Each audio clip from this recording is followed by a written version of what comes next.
you interned with the Portland Trailblazers. And possibly the worst time in Trailblazer history. Okay, so when was this? 03, 04. Mo Cheeks was the coach. They were the Jailblazers.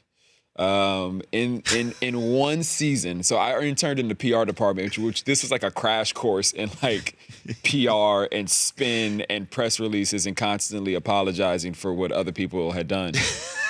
This was what I was learning as a senior. Yeah. So in one season, Stoudemire's house got broken into and someone left a half a pound of weed at his front doorstep while the team was out of town and the cops showed up.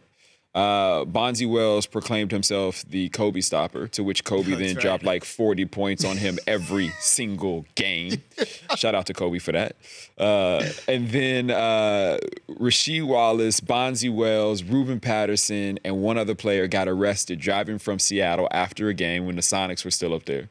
They drove home and got arrested for smoking, of course. All I could imagine is like the doors opening, like smoke just billowing. Like Cheech and Chong or something like that. It had to be, man, sure. with those guys.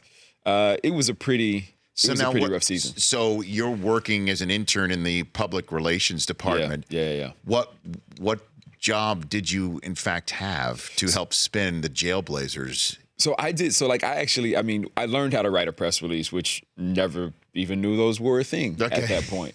But I also did like on court stuff. Like I did some of the on court marketing. So like when fans come down and they do all the like contests and spin around in a circle and shoot the free throws. But the PR stuff was literally, post game they have the interview room. Yeah. Like my job was literally to go get players and bring them to the interview room. By the way, like every single player after the game was like in the locker room trying to light a blunt and like.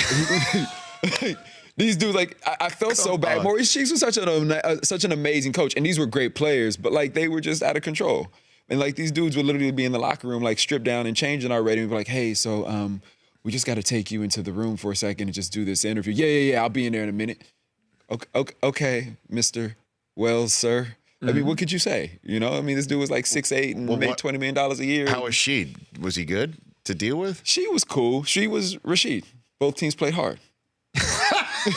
Both teams play hard. That's great. Both teams play hard. I mean, Rasheed was Rasheed. That was who he was. But he was a good dude. I mean, I think there were a lot of eyes on those guys at that time, and they were young, and there was a lot of pressure, and they didn't want anyone telling them how to do it. The Rich Eisen Show, weekdays at noon Eastern on radio stations across the country and audience. If you like that video, be sure to download our app, and I'll be sure to move Week 6 games to Saturday for that wedding you have to go to.